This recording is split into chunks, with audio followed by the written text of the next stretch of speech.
ГСП онлайн. Городские новости сейчас. Четверг, 11:30, мемориальное кладбище, расположенное по проспекту Зирюнова.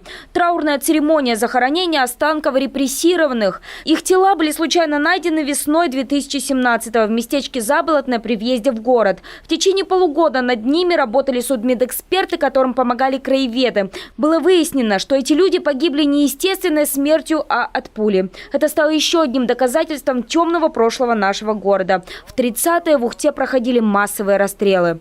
Люди были расстреляны зимой 37-38 года. Вот единственное, что мы знаем. Мы не знаем поименно, кто это. Известно как будто бы, что одни останки принадлежат женщине. Больше ничего. Наконец-то останки троих были преданы земле по православному обычаю. Но, по словам местных краеведов, это только первые шаги. Местечко Заболотное, где раньше располагались здания Ухт-Печлага, стоит сделать мемориальным. Там, по примерным подсчетам историков, погребены еще по меньшей мере 100 человек.